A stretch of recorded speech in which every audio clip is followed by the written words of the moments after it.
ẹ já gbọ́ ohun tí gómìnà ìpínlẹ̀ Èkìtì nígbà kan rí Ayọ̀délé Fáyòsé nǹkan tó sọ nípa ètò ìbò tó wáyé lọ́sẹ̀ tó kọjá nípínlẹ̀ Ọ̀ṣun lọ́jọ́ 15 oṣù kẹjọ ọdún tá a wà yìí.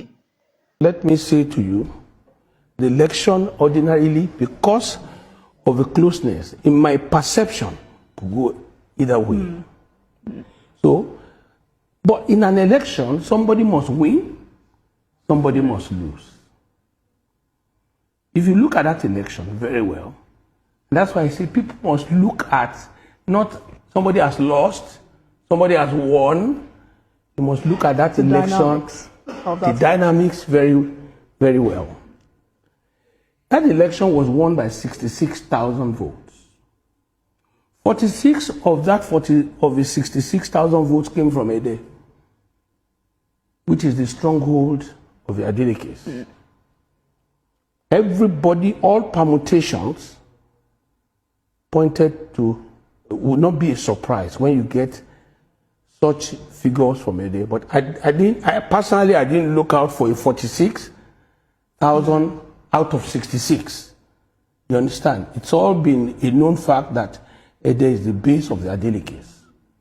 Now you have 20,000 left. Another 60,000 is from Ilesha, from Osogbo. Then you have 14,000 left. And in another place, there was a 4,000. You have 10,000 left. In about 5 local governments, you have about 55,000 votes win. You understand? So let me say to you, it was a keenly contested election, which ordinarily for Ede would have gone either way.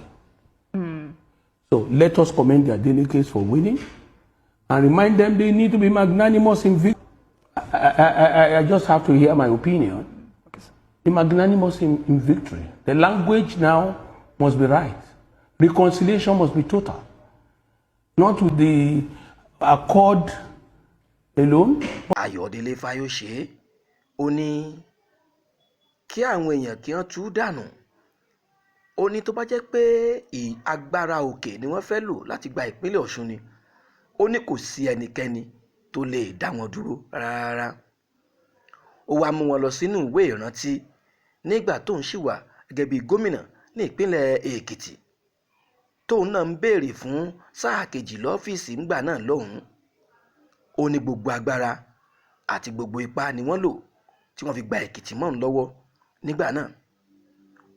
Ó ní gẹ́gẹ́ bí gómìnà ó kù ọjọ́ 3 kí ìbò wáyé ni wọ́n ti sé òun mọ́lé tó jẹ́ pé òun ò lè jáde kúrò nínú government house. Bẹ́ẹ̀ sì ni òun fẹ́ ṣe ìwọ́de kan tó tó ẹlẹ́gbẹ̀rún lọ́nà 160 ènìyàn. Ó ní tí ordinary inspector ọlọ́pàá tó ń sọ fún un pé òun ò gbúdọ̀ lọ, tó ń sọ fún pé òun ni gómìnà ìpínlẹ̀ Èkìtì, ó ló ní gómìnà by foot. Ìyẹn ń sọ fún wa pé agbára tó ń bẹ lókè ó lágbára gidigidi. Ó ní èyí ń sọ fún wa pé ìjọba òkè ò dá sí ọ̀rọ̀ ìbò ìpínlẹ̀ Ọ̀ṣun. Wọ́n folúkálukú kalẹ̀ kí wọ́n lọ sórí pápá kólúkálukú wo bí òun ṣe gbajúmọ̀ sí. Ó ní òun sọ fún òun yín pé ìdí nìyí tó yẹ pé ẹ̀rù fi ń bà òun nígbà tí gómìnà Ṣèyí Mákindé tó lọ mú igbákejì rẹ̀ láti ìlú olóògbé Buhari ní Daura. Ó ní ẹni tó mú yìí tó ń jẹ́ Daura yìí ló jẹ́ adarí ikọ̀ DSS ńgbà náà lọ́hùn tóun sì wà gẹ́gẹ́ bí gómìnà ìpínlẹ̀ Èkìtì. Ẹ̀yin náà ẹ̀gbọ́n tó wí, ẹ̀gbọ́n tí gómìnà Ayọ̀délé Fáyòsé tó jẹ́ gómìnà ìpínlẹ̀ Èkìtì tẹ́lẹ̀ rí, ẹ̀gbọ́n tó sọ. Ẹ̀yin náà báyìí ẹ ti gbọ́ ohun tó wí. Ó yá ẹ dàjẹ́sì ẹ̀ kẹ́ ẹ fòye gbé kájọ jọ yẹ̀ wò sóhun gbogbo tó wáyé ní ìpínlẹ̀ Ọ̀ṣun.